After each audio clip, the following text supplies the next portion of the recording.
Hi hello welcome to my channel. ಇವತ್ತಿನ ಕತೆ cute couples. Bengaluru ನಗರದಲ್ಲಿನ ಒಂದು ಸಾಫ್ಟ್ವೇರ್ ಕಂಪನಿಯಲ್ಲಿ ಪ್ರಾಜೆಕ್ಟ್ ಮ್ಯಾನೇಜರ್ ಆಗಿ ಕೆಲಸ ಮಾಡುತ್ತಿದ್ದಾನೆ ಸೂರ್ಯ. ಅವನಿಗೆ 28 ವರ್ಷ. ಅವನಿಗೆ ಜೀವನದಲ್ಲಿ ಸ್ಪಷ್ಟ ಗುರಿಗಳಿವೆ. ಸ್ವಾತಂತ್ರ್ಯವನ್ನು ಪ್ರೀತಿಸುವ ಸೂರ್ಯನಿಗೆ ಈಗ ಸದ್ಯದಲ್ಲಿ ಮದುವೆಯಾಗುವ ಉದ್ದೇಶ ಸ್ವಲ್ಪನೂ ಇಲ್ಲ. ಆದರೆ ಅವನ ತಾಯಿ ಪಾರ್ವತಿಗೆ ಮಾತ್ರ ಮಗನ ಮದುವೆಯನ್ನು ನೋಡಬೇಕೆಂಬುದು ಅವರ ಒಂದೇ ಒಂದು ಕನಸು. ಮುಖ್ಯವಾಗಿ ಇತ್ತೀಚೆಗೆ ಆಕೆಗೆ ಹೃದಯ ಶಸ್ತ್ರಚಿಕಿತ್ಸೆ ಆದ ನಂತರ ತನ್ನ ಜವಾಬ್ದಾರಿಯನ್ನು ಪೂರೈಸುವ ಬಯಕೆ ಇನ್ನಷ್ಟು ಹೆಚ್ಚಾಗಿದೆ. ಸೂರ್ಯ, ನನ್ನ ಆರೋಗ್ಯ ಯಾವಾಗ ಹೇಗಿರುತ್ತದೋ ಗೊತ್ತಿಲ್ಲ ಕಣ. ನನ್ನ ಕಣ್ಣೆದುರೇ ನೀನು ಒಂದು ಮನೆಯವನಾದರೆ ನೋಡಿ ಸಂತೋಷ ಪಡ್ತೀನಿ. ದಯವಿಟ್ಟು ಬೇಡ ಅನ್ಬೇಡಪ್ಪ ಅಂತ ಪಾರ್ವತಿ ಪದೇ ಪದೇ ಅಳಲು ಪ್ರಾರಂಭಿಸಿದಳು. ತಾಯಿಯ ಕಣ್ಣೀರನ್ನು ನೋಡಲಾಗದೆ ಇಷ್ಟವಿಲ್ಲದಿದ್ದರೂ ಮದುವೆಗೆ ತಲೆಯಾಡಿಸಿದನು ಸೂರ್ಯ. ಮತ್ತೊಂದೆಡೆ ಪೀಣ್ಯದಲ್ಲಿ ಇಂಟೀರಿಯರ್ ಡಿಸೈನರ್ ಆಗಿ ಕೆಲಸ ಮಾಡುತ್ತಿದ್ದಳು ನಿತ್ಯ. ಅವಳಿಗೆ 26 ವರ್ಷ. ತುಂಬ ಸ್ವಾತಂತ್ರ್ಯ ಭಾವನೆಗಳನ್ನು ಹೊಂದಿರುವ ಹುಡುಗಿ. ತನಗಾಗಿ ಒಂದು ಹೆಸರು ಮಾಡಬೇಕೆಂಬುದು ಅವಳ ಮಹತ್ವಾಕಾಂಕ್ಷೆ. ಈಗ ಮದುವೆ ಮಾಡಿಕೊಂಡರೆ ತನ್ನ ಕೆರಿಯರ್ ಸ್ವಾತಂತ್ರ್ಯ ಎಲ್ಲಿ ಕೊನೆಗೊಳ್ಳುತ್ತದೋ ಅಂತ ಆಕೆಯ ಭಯ. ಆದರೆ ಅವಳ ತಂದೆ ಶ್ರೀನಿವಾಸರಾವ್ ಗವರ್ನಮೆಂಟ್ ಎಂಪ್ಲಾಯಿ, ಶೀಘ್ರದಲ್ಲೇ ರಿಟೈರ್ಡ್ ಆಗುತ್ತಿದ್ದಾರೆ. ಅಮ್ಮ ನಿತ್ಯ, ನನ್ನ ಜವಾಬ್ದಾರಿಗಳು ಬಹುತೇಕ ಮುಗಿದಿವೆ. ನಿನಗೆ ಒಳ್ಳೆಯ ಜೀವನ ಕೊಟ್ಟರೆ ನಾನು ಪ್ರಶಾಂತವಾಗಿ ವಿಶ್ರಾಂತಿ ತೆಗೆದುಕೊಳ್ಳುತ್ತೇನೆ. ನನ್ನ ಮಾತು ಇಲ್ಲ ಅನ್ಬೇಡಮ್ಮ ಅಂತ ವಿನಂತಿಸಿಕೊಂಡ ಆತನ ಭಾವನಾತ್ಮಕ ವಿನಂತಿಯನ್ನು ವಿರೋಧಿಸಲು ಸಾಧ್ಯವಾಗಲಿಲ್ಲ ನಿತ್ಯಾಗೆ. ತನ್ನ ತಂದೆಯ ಸಂತೋಷಕ್ಕಿಂತ ತನ್ನ ಇಷ್ಟಗಳು ಮುಖ್ಯವಲ್ಲ ಅಂತ ಅಂದುಕೊಂಡು ತನ್ನ ಮನಸ್ಸನ್ನು ಸಾಯಿಸಿಕೊಂಡು ಮದುವೆಗೆ ಒಪ್ಪಿಕೊಂಡಳು. ಸಂಬಂಧಿಕರ ಮೂಲಕ ಸೂರ್ಯ ಮತ್ತು ನಿತ್ಯಾಳ ಸಂಬಂಧ ಕುದುರಿತು. ಎರಡೂ ಕುಟುಂಬಗಳ ಸ್ಥಾನಮಾನ, ಆಸ್ತಿ ಅಂತಸ್ತುಗಳು ಮ್ಯಾಚ್ ಆಗಿದ್ದರಿಂದ ಹೆಣ್ಣು ನೋಡುವ ಕಾರ್ಯಕ್ರಮಕ್ಕೆ ಮುಹೂರ್ತ ಫಿಕ್ಸ್ ಮಾಡಿದರು. ಭಾನುವಾರ ಬೆಳಗ್ಗೆ ಸೂರ್ಯನ ಕುಟುಂಬವು ಪೀಣ್ಯದಲ್ಲಿರುವ ನಿತ್ಯಾಳ ಮನೆಗೆ ತಲುಪಿದರು. ಇಡೀ ಮನೆ ಸಂಬಂಧಿಕರ ಗದ್ದಲದಿಂದ ಕೂಡಿದೆ. ಸೂರ್ಯನ ಮುಖದಲ್ಲಿ ಯಾವುದೇ ಉತ್ಸಾಹವಿಲ್ಲ. ಅವನು ಕೇವಲ ಕೈಗೊಂಬೆಯಂತೆ ತನ್ನ ಎತ್ತವರನ್ನು ಹಿಂಬಾಲಿಸುತ್ತಾನೆ. ಒಳಗೆ ರೂಮಿನಲ್ಲಿ ನಿತ್ಯ ಪರಿಸ್ಥಿತಿ ಸಹ ಹಾಗೆಯೇ ಇದೆ. ಅವಳು ರೇಷ್ಮೆ ಸೀರೆ ಉಟ್ಟು ಸುಂದರವಾಗಿ ಅಲಂಕರಿಸಲ್ಪಟ್ಟಿದ್ದರೂ ಅವಳ ಕಣ್ಣುಗಳಲ್ಲಿ ಯಾವುದೇ ಸಂತೋಷವಿರಲಿಲ್ಲ. ಎಲ್ಲ ಹಿರಿಯರು ಮಾತನಾಡಿದ ನಂತರ ಸೂರ್ಯ ಮತ್ತು ನಿತ್ಯ ಅವರನ್ನು ಮಾತನಾಡಲು ಮೇಲಕ್ಕೆ ಕಳುಹಿಸಲಾಯಿತು. ಚಾವಣಿಯ ಮೇಲೆ ತಂಪಾದ ಗಾಳಿ ಬೀಸುತ್ತಿತ್ತು. ಕೆಲವು ನಿಮಿಷಗಳ ಕಾಲ ಇಬ್ಬರ ನಡುವೆ ಅಸಹನೀಯ ಮೌನವಿತ್ತು. ಸೂರ್ಯನೇ ಆ ಮೌನವನ್ನು ಮುರಿದನು. ಹಲೋ, ನನ್ನ ಹೆಸರು ಸೂರ್ಯ. ನಾನು ನಿಮಗೆ ನೇರವಾಗಿ ಒಂದು ವಿಷಯ ಹೇಳಬೇಕು ಅಂತ ಅಂದುಕೊಳ್ಳುತ್ತಿದ್ದೀನಿ ಎಂದನು ಸ್ವಲ್ಪ ಗಂಭೀರವಾಗಿ. ನಿತ್ಯ ತಲೆ ಎತ್ತಿ ನೋಡಿ, ಹೇಳಿ ಎಂದಳು. ನಿಜ ಹೇಳ್ಬೇಕಂದ್ರೆ ನನಗೆ ಈ ಮದುವೆ ಇಷ್ಟ ಇಲ್ಲ. ನನ್ನ ತಾಯಿಯ ಆರೋಗ್ಯ ಚೆನ್ನಾಗಿಲ್ಲ. ಆಕೆ ಸಂತೋಷಕ್ಕಾಗಿ ಆಕೆ ಮಾಡಿದ ಎಮೋಷನಲ್ ಬ್ಲ್ಯಾಕ್ಮೇಲ್ಗೆ ತಲೆಬಾಗಿ ಇಲ್ಲಿಗೆ ಬಂದಿದ್ದೇನೆ. ನಿಮಗೇನಾದರೂ ಅಭ್ಯಂತರವಿದ್ದರೆ ಹಿರಿಯರಿಗೆ ಹೇಳ್ಬಿಡಿ, ನಾನು ಏನೂ ಅಂದುಕೊಳ್ಳುವುದಿಲ್ಲ ಎಂದನು ಸೂರ್ಯ ಸ್ಪಷ್ಟವಾಗಿ. ಆ ಮಾತುಗಳಿಗೆ ನಿತ್ಯಾಳ ಮುಖದಲ್ಲಿ ಆಶ್ಚರ್ಯದ ಬದಲು ಸ್ವಲ್ಪ ನಿರಾಳತೆ ಕಾಣಿಸಿತು. ಅಮ್ಮಯ್ಯ, ನೀವು ಈ ಮಾತು ಹೇಳುವ ಮೂಲಕ ತುಂಬಾ ದೊಡ್ಡ ಹೊರೆಯನ್ನು ಇಳಿಸಿದ್ದೀರಾ ಎಂದಳು ನಿತ್ಯ ನಿರಾಳವಾಗಿ ಉಸಿರು ತೆಗೆದುಕೊಳ್ಳುತ್ತಾ. ನನ್ನ ಪರಿಸ್ಥಿತಿಯೂ ಹಾಗೆಯೇ. ನಾನು ಈ ಮದುವೆಗೆ ಒಪ್ಪಿಕೊಂಡಿದ್ದು ನನ್ನ ತಂದೆಯ ಸಲುವಾಗಿ, ಅವರ ಗೌರವಕ್ಕಾಗಿ ಮಾತ್ರ ನಾನು ಈ ಮದುವೆಗೆ ಒಪ್ಪಿಕೊಂಡೆ.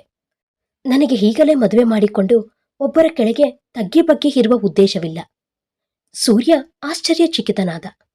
ಅಂದರೆ ಇಬ್ಬರ ಪರಿಸ್ಥಿತಿಯು ಒಂದೇ ಅನ್ನ ಮಾತು. ಮತ್ತೆ ಈಗ ಏನು ಮಾಡೋಣ? ನೀವಾಗಲಿ ನಾನಾಗಲಿ ಬೇಡ ಎಂದು ಹೇಳಿದರೆ ನಮ್ಮ ಮನೆಯವರು ಅದನ್ನು ಸಹಿಸಲು ಸಾಧ್ಯವಿಲ್ಲ. ನನಗಾದರೆ ನನ್ನ ತಾಯಿಯ ಆರೋಗ್ಯದ ಬಗ್ಗೆ ಚಿಂತೆಯಾಗಿದೆ ಎಂದನು ಸೂರ್ಯ. ನಿತ್ಯ ಸ್ವಲ್ಪ ಹೊತ್ತು ಯೋಚಿಸಿ, ನಾವು ಒಂದು ಒಪ್ಪಂದ ಮಾಡಿಕೊಳ್ಳೋಣ. ನಮ್ಮ ಎತ್ತವರ ಸಂತೋಷಕ್ಕಾಗಿ ನಾವು ಮದುವೆ ಮಾಡಿಕೊಳ್ಳೋಣ. ಆದರೆ ಗಂಡ ಹೆಂಡತಿ ತರಹ ಅಲ್ಲ. ಒಳ್ಳೆಯ ಸ್ನೇಹಿತರಂತೆ ಒಂದೇ ಮನೆಯಲ್ಲಿ ರೂಮ್ಮೇಟ್ಗಳಂತೆ ಇರೋಣ. ಪ್ರತಿಯೊಬ್ಬರ ವೈಯಕ್ತಿಕ ಜೀವನ ಮತ್ತು ಸ್ವಾತಂತ್ರ್ಯ ಅವರವರದೇ. ಯಾರೂ ಪರಸ್ಪರರ ಜೀವನದಲ್ಲಿ ಅನಗತ್ಯವಾಗಿ ಹಸ್ತಕ್ಷೇಪ ಮಾಡಬಾರದು. ಮನೆಯವರ ಮುಂದೆ ಮಾತ್ರ ಒಬ್ಬರನ್ನೊಬ್ಬರು ಗೌರವಿಸುತ್ತಾ ಅವರನ್ನು ಸಂತೋಷಪಡಿಸೋಣ. ಏನಂತೀರಾ? ಸೂರ್ಯನ ಮುಖದಲ್ಲಿ ಒಂದು ಸಣ್ಣ ನಗು ಕಾಣಿಸಿಕೊಂಡಿತು. ಇದು ಪರ್ಫೆಕ್ಟ್ ಐಡಿಯಾ. ನಿಮ್ಮ ಆಲೋಚನಾ ರೀತಿ ನನಗೆ ಇಷ್ಟವಾಯಿತು. Deal okay. ಇಬ್ಬರೂ ಒಬ್ಬರಿಗೊಬ್ಬರು ಶೇಕ್ ಹ್ಯಾಂಡ್ ಕೊಟ್ಟುಕೊಂಡರು. ಕೆಳಗೆ ಹೋಗಿ ಹಿರಿಯರ ಮುಂದೆ ಮದುವೆಗೆ ಒಪ್ಪಿಗೆ ಸೂಚಿಸಿದರು. ಎರಡೂ ಕುಟುಂಬಗಳಲ್ಲಿನ ಸಂತೋಷಕ್ಕೆ ಮಿತಿಯೇ ಇರಲಿಲ್ಲ. ಮದುವೆ ಕೆಲಸಗಳು ಪ್ರಾರಂಭವಾದವು. ಎರಡೂ ಮನೆಗಳಲ್ಲಿ ಅತಿಥಿಗಳ ಸಂಭ್ರಮ, ಶಾಪಿಂಗ್ಗಳು, ಆಹ್ವಾನ ಪತ್ರಿಕೆಗಳು ಎಲ್ಲವೂ ಕೋಲಾಹಲವಾಗಿ ಇದೆ. ಸೂರ್ಯ ನಿತ್ಯ ಮಾತ್ರ ತಮ್ಮ ದೈನಂದಿನ ಕೆಲಸಗಳಲ್ಲಿ ಮಗ್ನರಾಗಿದ್ದಾರೆ. ಫೋನ್ನಲ್ಲಿ ಮಾತನಾಡಿಕೊಳ್ಳುವುದು ಸಹ ತುಂಬಾ ಕಡಿಮೆನೆ. ಇಬ್ಬರೂ ತಮ್ಮ ಒಪ್ಪಂದಕ್ಕೆ ಬದ್ಧರಾಗಿದ್ದಾರೆ. ಮದುವೆಗೆ 3 ದಿನಗಳ ಮುಂಚೆ ಕಾರ್ಯಕ್ರಮಗಳು ಪ್ರಾರಂಭವಾದವು. ಸಂಗೀತ, ಮೆಹಂದಿ, ಹಲ್ದಿ. ಸೂರ್ಯ ಮತ್ತು ನಿತ್ಯ ಪ್ರತಿ ಫಂಕ್ಷನ್ನಲ್ಲೂ ನಟಿಸುತ್ತಿದ್ದಾರೆ. ಎಲ್ಲರ ಮುಂದೆ ನಗುತ್ತಾ ಪರಸ್ಪರ ಒಬ್ಬರನ್ನೊಬ್ಬರು ಪ್ರೀತಿಯಿಂದ ನೋಡಿಕೊಳ್ಳುತ್ತಿದ್ದಂತೆ ನಟಿಸುತ್ತಿದ್ದಾರೆ. ಆದರೆ ಆ ನಗುವಿನ ಹಿಂದಿನ ಸತ್ಯ ಕೇವಲ ಅವರಿಬ್ಬರಿಗೆ ಮಾತ್ರ ಗೊತ್ತು. ಹಲ್ದಿ ಫಂಕ್ಷನ್ನಲ್ಲಿ ಅರಿಶಿಣ ಹಚ್ಚುವಾಗ ಸೂರ್ಯ ನಿತ್ಯಾಳ ಮುಖ ನೋಡಿದ. ಹಳದಿ ಬಣ್ಣದಲ್ಲಿ ಅವಳು ನಿಜವಾಗಿಯೂ ತುಂಬಾ ಸುಂದರವಾಗಿ ಕಾಣುತ್ತಿದ್ದಳು. ಒಂದು ಕ್ಷಣ ಅವನ ಮನಸ್ಸಿನಲ್ಲಿ ಏನೋ ಗೊತ್ತಿಲ್ಲದ ಭಾವನೆ ಮೂಡಿತು. ತಕ್ಷಣ ತನ್ನನ್ನು ತಾನು ಶಾಂತಗೊಳಿಸಿಕೊಂಡನು. ನಾವು ಕೇವಲ ರೂಮ್ಮೇಟ್ಗಳು ಅಂತ ತನ್ನ ಮನಸ್ಸಿಗೆ ನೆನಪಿಸಿದನು. ಮದುವೆಯ ದಿನ ಬಂದೇ ಬಿಟ್ಟಿತು. ಶುಭವಾದ್ಯಗಳು, ವೇದ ಮಂತ್ರಗಳ ನಡುವೆ ಸಂಬಂಧಿಕರು ಮತ್ತು ಸ್ನೇಹಿತರ ಆಶೀರ್ವಾದದೊಂದಿಗೆ ಸೂರ್ಯ ನಿತ್ಯಾಳ ಕುತ್ತಿಗೆಗೆ ತಾಳಿ ಕಟ್ಟಿದನು. ಆ ಕ್ಷಣದಲ್ಲಿ ನಿತ್ಯಾಳ ಕಣ್ಣುಗಳಲ್ಲಿ ನೀರು ತುಂಬಿತು. ಅದು ಸಂತೋಷದ ಕಣ್ಣೀರೋ ಅಥವಾ ತನ್ನ ಸ್ವಾತಂತ್ರ್ಯವನ್ನು ಕಳೆದುಕೊಂಡ ನೋವೋ ಆಕೆಗೆ ಗೊತ್ತಿಲ್ಲ. ಆದರೆ ಸೂರ್ಯ ಆಕೆಯ ಕೈ ಹಿಡಿದು ಭಯಪಡಬೇಡ, ನಾನಿದ್ದೀನಿ ಅನ್ನುವ ಥರ ಭರವಸೆ ಕೊಟ್ಟನು. ನಿತ್ಯಾಳನ್ನು ಅತ್ತೆ ಮನೆಗೆ ಕಳುಹಿಸಿಕೊಡುವ ಸಮಯದಲ್ಲಿ ನಿತ್ಯ ತನ್ನ ಎತ್ತವರನ್ನು ಹಿಡಿದುಕೊಂಡು ಬಿಕ್ಕಿ ಬಿಕ್ಕಿ ಹತ್ತಳು. ಶ್ರೀನಿವಾಸರಾವ್ ಸೂರ್ಯನ ಕೈಯಲ್ಲಿ ನಿತ್ಯ ಕೈಯನ್ನು ಇಟ್ಟು, ನನ್ನ ಮಗಳನ್ನು ಚೆನ್ನಾಗಿ ನೋಡ್ಕೊಪ್ಪ ಎಂದು ಹೇಳಿದಾಗ ಸೂರ್ಯನಿಗೆ ತನ್ನ ಕರ್ತವ್ಯ ಜವಾಬ್ದಾರಿಗಳು ಅರ್ಥವಾಯಿತು. ಮದುವೆಯ ನಂತರ ಸೂರ್ಯರವರ ಮನೆಯಲ್ಲಿ ಕೆಲವು ದಿನ ಇದ್ದರು. ಸಂಬಂಧಿಕರೆಲ್ಲ ತಮ್ಮ ಊರುಗಳಿಗೆ ಹೊರಟು ಹೋದ ನಂತರ ಸೂರ್ಯ ನಿತ್ಯ ಬೆಂಗಳೂರಿನಲ್ಲಿರುವ ಸೂರ್ಯನ ಪ್ಲಾಟ್ಗೆ ಬಂದರು. ಆ ದಿನ ರಾತ್ರಿ ಅವರ ಹೊಸ ಜೀವನದ ಮೊದಲ ದಿನ. ಮನೆಯವರು ಅಲಂಕರಿಸಿರುವ ರೂಮಿನಲ್ಲಿ ಇಬ್ಬರೂ ಇದ್ದಾರೆ. ವಾತಾವರಣ ತುಂಬಾ ಮುಜುಗರದಿಂದ ಕೂಡಿದೆ. ಸೂರ್ಯ ತನ್ನ ಸಾಮಾನುಗಳನ್ನು ಪ್ಯಾಕ್ ಮಾಡಿಕೊಳ್ಳುತ್ತಾ ಹೇಳಿದನು, ನಿತ್ಯ, ನಾವು ಮಾತನಾಡಿಕೊಂಡಂತೆಯೇ ಇರೋಣ. ನೀನು ಈ ರೂಮನ್ನು ಯೂಸ್ ಮಾಡ್ಕೊ. ನಾನು ಪಕ್ಕದಲ್ಲಿರುವ ಗೆಸ್ಟ್ ರೂಮಲ್ಲಿ ಇರ್ತೀನಿ. ಮನೆಯಲ್ಲಿ ಎಲ್ಲ ಕೆಲಸಗಳನ್ನು ಇಬ್ಬರು ಹಂಚಿಕೊಳ್ಳೋಣ. ಅವರವರ ಕೆಲಸಗಳು ಅವರು ನೋಡಿಕೊಳ್ಳೋಣ. ನಿನ್ನ ಕೆರಿಯರ್ಗೆ ನನ್ನಿಂದ ಯಾವುದೇ ತೊಂದರೆ ಆಗುವುದಿಲ್ಲ. ನಿತ್ಯ ನಿರಾಳವಾಗಿ ಉಸಿರು ತೆಗೆದುಕೊಂಡಳು. ಥ್ಯಾಂಕ್ ಯು ಸೂರ್ಯ, ಅರ್ಥ ಮಾಡಿಕೊಂಡಿದ್ದಕ್ಕಾಗಿ. ನಾನು ನಾಳೆಯಿಂದಲೇ ನನ್ನ ಕೆಲಸವನ್ನು ಪ್ರಾರಂಭಿಸುತ್ತೇನೆ. ನಾನು ಅಡುಗೆ ಮಾಡುತ್ತೇನೆ. ಕ್ಲೀನಿಂಗ್ ನೀವು ನೋಡಿಕೊಳ್ಳಿ. ಓಕೆ, ಡನ್ ಎಂದನು ಸೂರ್ಯ ನಗುತ್ತಾ. ಮರುದಿನ ಬೆಳಿಗ್ಗೆ ನಿತ್ಯ ಎದ್ದೇಳುವಷ್ಟರಲ್ಲಿ ಸೂರ್ಯ ಎದ್ದು 2 ಕಪ್ ಕಾಫಿಯೊಂದಿಗೆ ಡೈನಿಂಗ್ ಟೇಬಲ್ ಹತ್ತಿರ ಕುಳಿತುಕೊಂಡಿದ್ದಾನೆ. ಗುಡ್ ಮಾರ್ನಿಂಗ್, ಕಾಫಿ ಕುಡಿತೀರಾ ಅಂತ ಕೇಳುತ್ತಾ 1 ಕಪ್ ಆಕೆಯ ಕಡೆಗೆ ಜರುಗಿಸಿದನು. ನಿತ್ಯ ಆಶ್ಚರ್ಯಚಕಿತಳಾದಳು. ನೀವು ಕಾಫಿ ಮಾಡ್ತೀರಾ? ನನಗೆ ತುಂಬ ಕೆಲಸಗಳು ಬರುತ್ತವೆ. ಬ್ಯಾಚುಲರ್ ಆಗಿ ಇದ್ದಾಗ ಎಲ್ಲವನ್ನೂ ನಾನೇ ಮಾಡಿಕೊಳ್ಳುತ್ತಿದ್ದೆ ಎಂದನು ಸೂರ್ಯ. ಕಾಫಿ ಕುಡಿಯುವಾಗ ಇಬ್ಬರ ನಡುವೆ ಸಣ್ಣ ಮಾತುಕತೆ ಪ್ರಾರಂಭವಾಯಿತು. ಪರಸ್ಪರ ಇಬ್ಬರ ಇಷ್ಟಾನಿಷ್ಟಗಳ ಬಗ್ಗೆ, ಕೆರಿಯರ್ ಗೋಲ್ಸ್ ಬಗ್ಗೆ ಮಾತನಾಡಿಕೊಂಡರು. ಆ ದಿನ ಇಬ್ಬರಿಗೂ ಒಬ್ಬರ ಮೇಲೆ ಒಬ್ಬರಿಗೆ ಸಣ್ಣ ಗೌರವ ಏರ್ಪಟ್ಟಿತು. ಒಪ್ಪಂದದ ಪ್ರಕಾರ ಮದುವೆ ಮಾಡಿಕೊಂಡರೂ ಎದುರಿಗಿನ ವ್ಯಕ್ತಿಯಲ್ಲಿ ಒಳ್ಳೆಯ ಲಕ್ಷಣಗಳು ಇದ್ದಾವೆ ಅಂತ ಇಬ್ಬರಿಗೂ ಅರ್ಥವಾಗಿದೆ. ದಿನಗಳು ಕಳೆಯುತ್ತಿವೆ. ಸೂರ್ಯ ನಿತ್ಯ ಒಂದೇ ಮನೆಯಲ್ಲಿ ವಾಸಿಸುತ್ತಿದ್ದರೂ 2 ಪ್ರತ್ಯೇಕ ದ್ವೀಪಗಳಂತೆ ಇದ್ದಾರೆ. ಬೆಳಗ್ಗೆ ಆತುರಾತುರವಾಗಿ ಆಫೀಸ್ಗಳಿಗೆ ಹೋಗುವುದು, ಸಾಯಂಕಾಲ ಬಂದು ತಮ್ಮ ತಮ್ಮ ಲ್ಯಾಪ್ಟಾಪ್ಗಳಲ್ಲಿ ಅವರು ಮುಳುಗಿ ಹೋಗುವುದು. ಇದು ಅವರ ದಿನಚರಿ.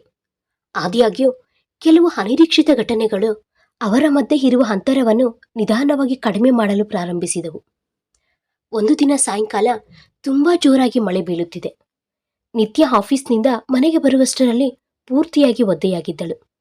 ಚಳಿಗೆ ನಡುಗುತ್ತಾ ಒಳಗೆ ಬಂದಳು. ಏನು ಆ ರೀತಿ ಒದ್ದೆಯಾಗಿದ್ದೀಯಾ? ಕ್ಯಾಬ್ ಬುಕ್ ಮಾಡಿಕೊಳ್ಳಬಹುದಿತ್ತಲ್ವಾ ಎಂದನು ಸೂರ್ಯ ಆಕೆ ಕೈಯಲ್ಲಿದ್ದ ಬ್ಯಾಗ್ ತೆಗೆದುಕೊಳ್ಳುತ್ತಾ. ಕ್ಯಾಬ್ ಸಿಗಲಿಲ್ಲ ಸೂರ್ಯ.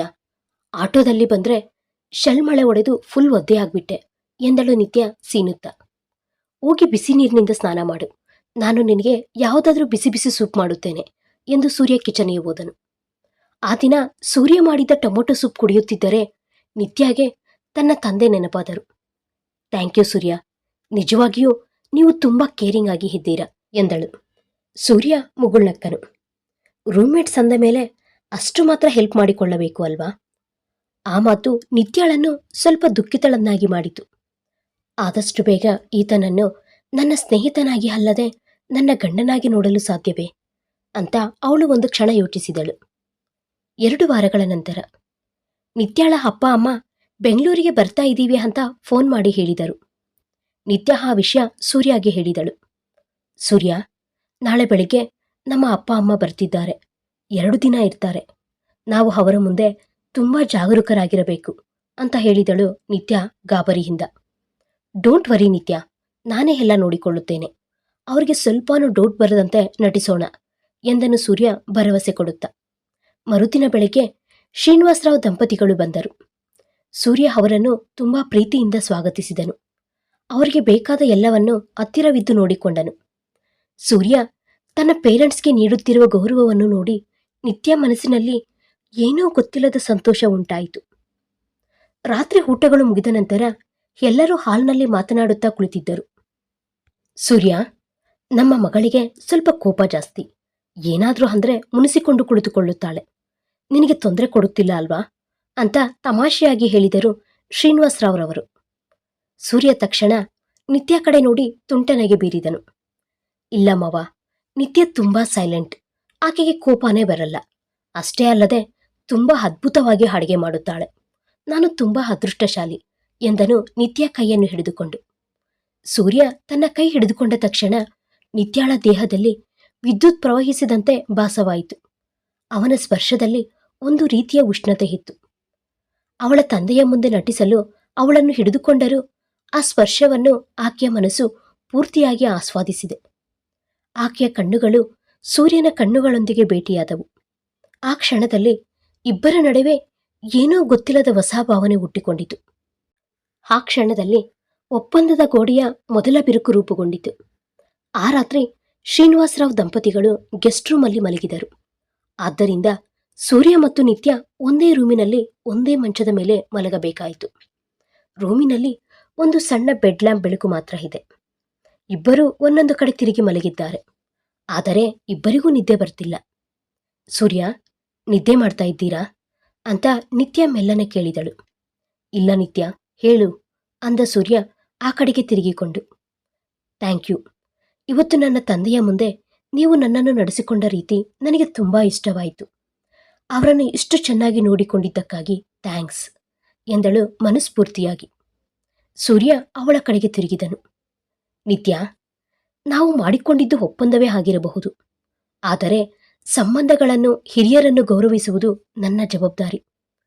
ನೀನು ನಮ್ಮ ಅಮ್ಮನ ಸಂತೋಷಕ್ಕೋಸ್ಕರನೇ ಅಲ್ವಾ ಇದನ್ನೆಲ್ಲ ಸಹಿಸಿಕೊಳ್ಳುತ್ತಿರುವುದು. ನಿನಗೆ ನಾನು ಥ್ಯಾಂಕ್ಸ್ ಹೇಳಬೇಕು. ಇಬ್ಬರೂ ಒಬ್ಬರನ್ನೊಬ್ಬರು ನೋಡಿಕೊಂಡರು. ಆ ಕತ್ತಲ ಕೋಣೆಯಲ್ಲಿ ಅವರ ಮಧ್ಯೆ ಇರುವ ಮೌನ 1000 ಮಾತುಗಳನ್ನಾಡುತ್ತಿದೆ. ನಾವ್ಯಾಕೆ ಈ ರೀತಿ ಒಪ್ಪಂದಗಳೊಂದಿಗೆ ಬದುಕುತ್ತಿದ್ದೇವೆ? ಇಬ್ಬರೂ ಒಳ್ಳೆಯವರೇ ಅಲ್ವಾ?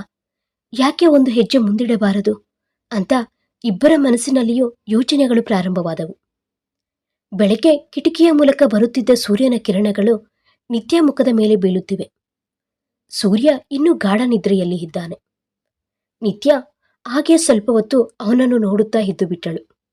ಅವನ ಪ್ರಶಾಂತವಾದ ಮುಖ, ಹಣೆಯ ಮೇಲೆ ಬಿದ್ದಿರುವ ಕೂದಲು ನಿತ್ಯ ತುಟಿಗಳ ಮೇಲೆ ಸಣ್ಣ ನಗುವನ್ನು ತರಿಸಿತು. ನಿಜವಾಗ್ಲೂ ಇವನು ತುಂಬಾ ಒಳ್ಳೆಯವನು. ಇಷ್ಟು ದಿನ ಒಂದೇ ಮನೆಯಲ್ಲಿದ್ದರೂ ಯಾವತ್ತೂ ನನ್ನ ಗೆರೆ ದಾಟಿಲ್ಲ, ನನಗೆ ತೊಂದರೆ ಕೊಟ್ಟಿಲ್ಲ ಅಂತ ಮನಸ್ಸಿನಲ್ಲಿ ಅಂದುಕೊಂಡಳು. ಅಷ್ಟರಲ್ಲಿ ಸೂರ್ಯ ಸ್ವಲ್ಪ ಕದಲಾಡಿದ್ದರಿಂದ ನಿತ್ಯ ತಕ್ಷಣ ಕಣ್ಣು ಮುಚ್ಚಿ ಮಲಗಿದಂತೆ ನಟಿಸಿದಳು.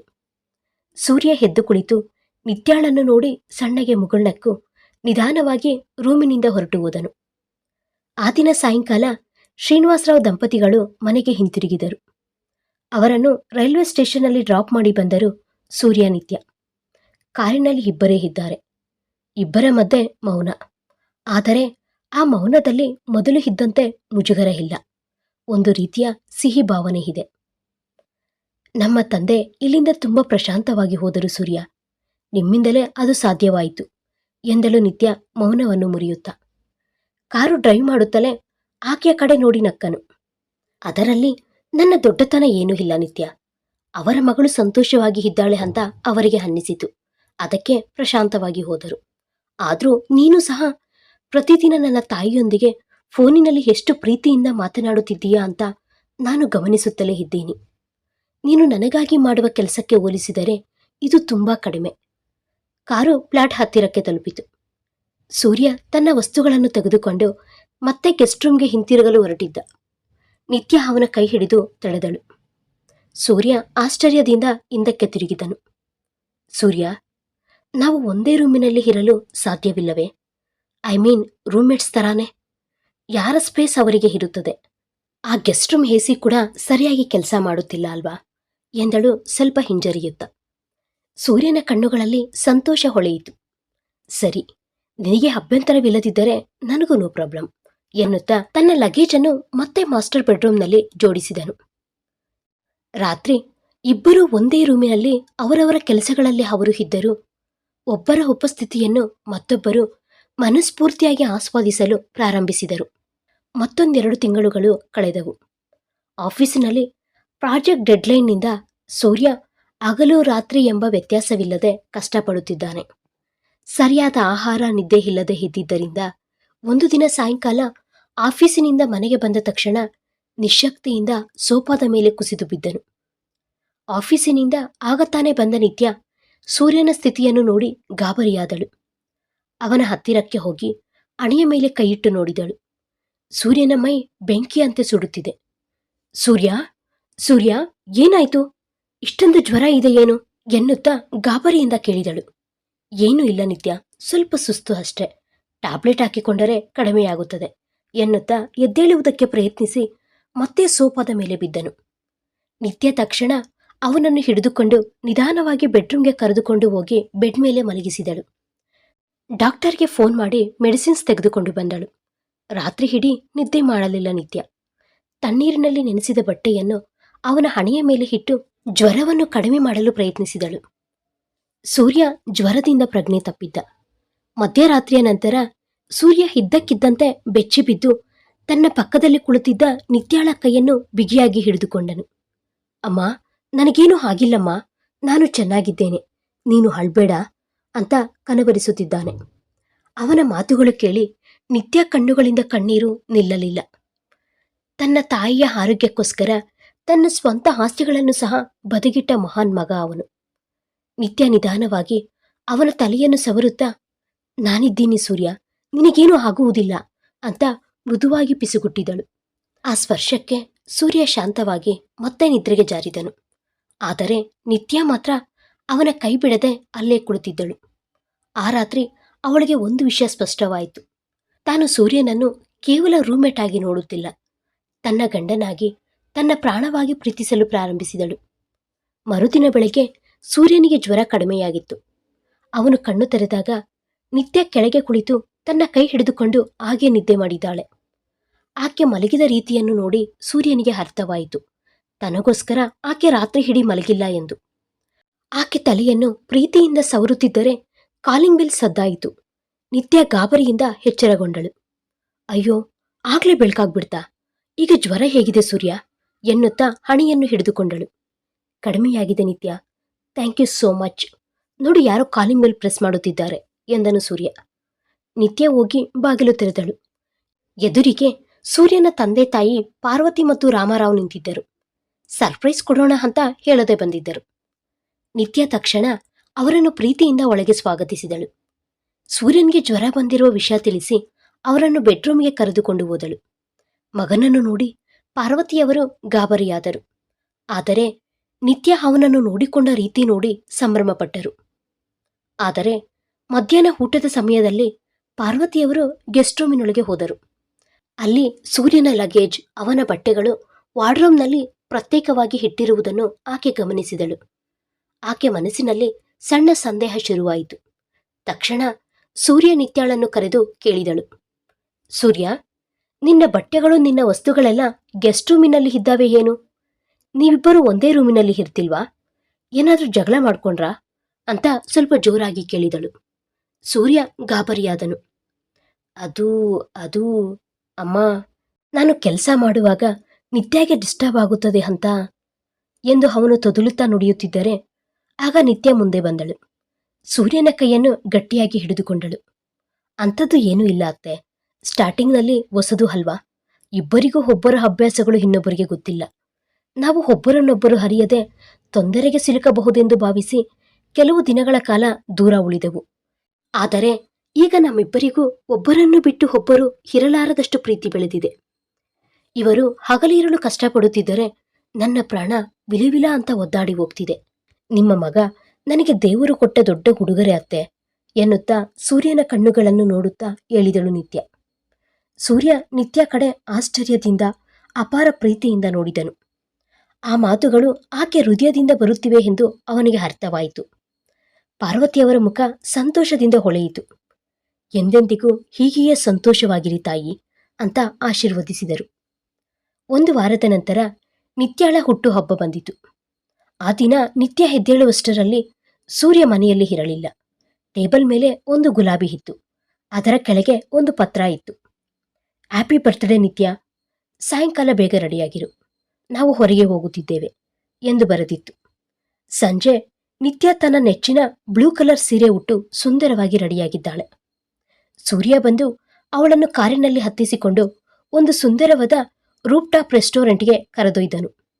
ಆ ಇಡೀ ರೆಸ್ಟೋರೆಂಟ್ ಕ್ಯಾಂಡಲ್ಸ್ನಿಂದ, ಹೂಗಳಿಂದ ಅಲಂಕರಿಸಲ್ಪಟ್ಟಿತ್ತು.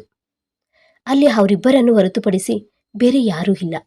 ಸೂರ್ಯ ಆ ಇಡೀ ಸ್ಥಳವನ್ನು ನಿತ್ಯಕ್ಕೋಸ್ಕರ ಬುಕ್ ಮಾಡಿದ್ದ. ನಿತ್ಯ ಆಶ್ಚರ್ಯದಿಂದ ಬಾಯಿ ತೆರೆದಳು. ಸೂರ್ಯ, ಇದೆಲ್ಲ ನನಗೋಸ್ಕರವೇ? ನನಗೆ ನಂಬಲು ಸಾಧ್ಯವಾಗುತ್ತಿಲ್ಲ ಎಂದಳು ಕಣ್ಣೀರು ತುಂಬಿದ ಕಣ್ಣುಗಳಿಂದ. ನಿನಗೋಸ್ಕರ ನಾನು ಏನು ಬೇಕಾದರೂ ಮಾಡ್ತೀನಿ ನಿತ್ಯ ಎನ್ನುತ್ತಾ ಒಂದು ಕುರ್ಚಿಯನ್ನು ಎಳೆದು ಆಕೆಯನ್ನು ಕೂರಿಸಿದನು. ಇಬ್ಬರೂ ಒಟ್ಟಿಗೆ ಡಿನ್ನರ್ ಮಾಡಿದರು. ವಾತಾವರಣ ತುಂಬಾ ತಂಪಾಗಿ ರೊಮ್ಯಾಂಟಿಕ್ ಆಗಿ ಇದೆ. ಬ್ಯಾಕ್ಗ್ರೌಂಡ್ನಲ್ಲಿ ಒಂದು ಮೃದುವಾದ ಮೆಲೋಡಿ ಸಾಂಗ್ ಕೇಳಿಸುತ್ತಿದೆ. ಸೂರ್ಯ ನಿಧಾನವಾಗಿ ಎದ್ದು ನಿತ್ಯ ಬಳಿಗೆ ಬಂದು ತನ್ನ ಕೈ ಚಾಚಿದನು. ಶಾಡೋ ವಿತ್ ಮೀ ಎಂದನು. ನಿತ್ಯ ನಾಚಿಕೆಯಿಂದ ತನ್ನ ಕೈಯನ್ನು ಅವನ ಕೈಯೊಳಗೆ ಹಾಕಿ ಎದ್ದಳು. ಇಬ್ಬರೂ ಆ ಮ್ಯೂಸಿಕ್ಗೆ ತಕ್ಕಂತೆ ನಿಧಾನವಾಗಿ ಹೆಜ್ಜೆಗಳು ಹಾಕುತ್ತಿದ್ದಾರೆ. ಸೂರ್ಯನ ಕೈಗಳು ನಿತ್ಯಾಳ ಸೊಂಟದ ಸುತ್ತಲೂ ಇದ್ದವು. ನಿತ್ಯಾಳ ಕೈಗಳು ಸೂರ್ಯನ ಭುಜದ ಮೇಲೆ ಇದ್ದವು. ಇಬ್ಬರ ಕಣ್ಣುಗಳು ಒಬ್ಬರನ್ನೊಬ್ಬರು ಅಧ್ಯಯನ ಮಾಡುತ್ತಿವೆ. ಅಷ್ಟರಲ್ಲಿ ಆಕಾಶದಿಂದ ತೆಳುವಾದ ತುಂತುರು ಮಳೆ ಬೀಳಲು ಸ್ಟಾರ್ಟ್ ಆಯಿತು. ಮಳೆ ಬರ್ತಿದೆ ಸೂರ್ಯ, ಒಳಗಡೆಗೆ ಹೋಗೋಣ್ವಾ ಎಂದಳು ನಿತ್ಯ. ಬೇಡ ನಿತ್ಯ, ಈ ಮಳೆಯಲ್ಲಿ ಇದೇ ರೀತಿ ನಿನ್ನೊಂದಿಗೆ ಒದ್ದೆ ಆಗಬೇಕು ಅಂತ ಅನ್ನಿಸುತ್ತಿದೆ ಎನ್ನುತ್ತಾ ಆಕೆಯನ್ನು ಮತ್ತಷ್ಟು ಹತ್ತಿರಕ್ಕೆ ತೆಗೆದುಕೊಂಡನು ಸೂರ್ಯ. ಮಳೆ ಹನಿಗಳು ಅವರಿಬ್ಬರನ್ನು ಒದ್ದೆ ಮಾಡುತ್ತಿವೆ. ಸೂರ್ಯ ನಿತ್ಯಾಳ ಕಣ್ಣುಗಳನ್ನು ನೇರವಾಗಿ ನೋಡುತ್ತಾ ಹೇಳಿದನು. ನಿತ್ಯ, ಹೆಣ್ಣು ನೋಡುವ ಕಾರ್ಯಕ್ರಮ ದಿನ ನಾವು ಮಾಡಿಕೊಂಡ ಡೀಲ್ ನಿನಗೆ ನೆನಪಿದೆಯೇ? ನಿತ್ಯಾಳ ಮುಖದಲ್ಲಿ ಸಣ್ಣ ಭಯ ಕಾಣಿಸಿಕೊಂಡಿತು. ನೆನಪಿದೆ ಸೂರ್ಯ, ಆದರೆ ಈಗ ಅದು ಏಕೆ? ಏಕೆಂದರೆ ನಾನು ಈಗಲೇ ಆ ಡೀಲನ್ನು ಕ್ಯಾನ್ಸಲ್ ಮಾಡಿಕೊಳ್ಳಬೇಕೆಂದುಕೊಳ್ಳುತ್ತಿದ್ದೇನೆ ಎಂದನು ಸೂರ್ಯ ಗಂಭೀರವಾಗಿ. ನಿತ್ಯಾಳ ಹೃದಯ ಬಡಿತ ನಿಂತಷ್ಟು ಕೆಲಸವಾಯಿತು. ಯಾಕೆ ಸೂರ್ಯ, ನಾನು ಏನಾದರೂ ತಪ್ಪು ಮಾಡಿದ್ನಾ ಎಂದಳು ಕಣ್ಣೀರೊಂದಿಗೆ. ಸೂರ್ಯ ತಕ್ಷಣ ಅವಳ ಕಣ್ಣೀರನ್ನು ಒರೆಸಿ ಮುಖವನ್ನು ತನ್ನ ಬೊಗಸೆಗೆ ತೆಗೆದುಕೊಂಡನು. ಉಚ್ಚಿ, ನಾನು ಡೀಲ್ ಕ್ಯಾನ್ಸಲ್ ಮಾಡೋಣ ಅಂದಿದ್ದು ನಾವು ಬೇರೆಯಾಗಲು ಅಲ್ಲ, ಶಾಶ್ವತವಾಗಿ ಒಟ್ಟಿಗೆ ಇರಲು. ನೀನು ನನ್ನ ರೂಮ್ಮೇಟ್ ಆಗಿ ಬೇಡ, ನನ್ನ ಜೀವನ ಸಂಗಾತಿಯಾಗಿ, ನನ್ನ ಹೆಂಡತಿಯಾಗಿ ನನಗೆ ಬೇಕು. I love you Nithya, I love you so much. ನನ್ನ ಪ್ರತಿ ಬೆಳಿಗ್ಗೆಯೂ ನಿನ್ನೊಂದಿಗೆ ಪ್ರಾರಂಭವಾಗಬೇಕು. ನನ್ನ ಪ್ರತಿ ರಾತ್ರಿಯೂ ನಿನ್ನ ಮಡಿಲಲ್ಲಿ ಕೊನೆಗೊಳ್ಳಬೇಕು. ನನ್ನ ಜೀವನದುದ್ದಕ್ಕೂ ನಿನ್ನೊಂದಿಗೆ ಇರಬೇಕು ಅಂತ ಇದೆ. ನೀನು ನನ್ನ ನಿಜವಾದ ಹೆಂಡತಿಯಾಗುತ್ತೀಯಾ ಅಂತ ತನ್ನ ಮೊಣಕಾಲುಗಳ ಮೇಲೆ ಕುಳಿತು ತನ್ನ ಜೇಬಿನಿಂದ ಒಂದು ಡೈಮಂಡ್ ರಿಂಗ್ ತೆಗೆದು ಅವಳ ಮುಂದೆ ಇಟ್ಟನು ಸೂರ್ಯ.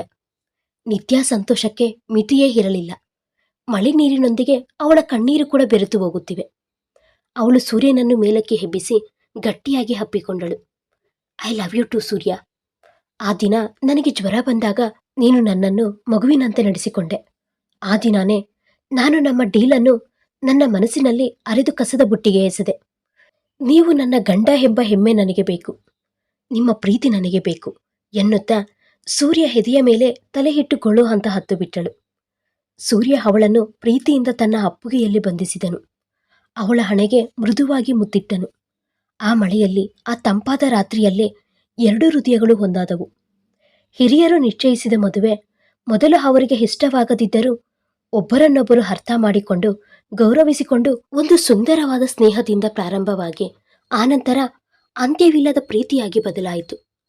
ತಮ್ಮ ಪೇರೆಂಟ್ಸ್ಗೋಸ್ಕರ ಅವರು ಮಾಡಿದ ತ್ಯಾಗಕ್ಕೆ ವಿಧಿ ಅವರಿಗೆ ಬಹುಮಾನವಾಗಿ ಒಂದು ಸ್ವಚ್ಛವಾದ ಪ್ರೀತಿಯನ್ನು, ಅದ್ಭುತ ಜೀವನ ಸಂಗಾತಿಯನ್ನು ನೀಡಿತು. ಆ ದಿನದಿಂದ ಅವರ ಪ್ರಯಾಣ ಒಪ್ಪಂದಗಳಿಂದಲ್ಲ, ಬದಲಾಗಿ ಅಪರಿಮಿತ ಪ್ರೀತಿ ವಿಶ್ವಾಸದಿಂದ ಪ್ರಾರಂಭವಾಯಿತು. ಕತೆ ಮುಕ್ತಾಯವಾಯಿತು. ನಿಮಗೆ ಈ ಕತೆ ಇಷ್ಟವಾದಲ್ಲಿ please like, share and subscribe. Thanks for watching video. Thank you. ಧನ್ಯವಾದಗಳು.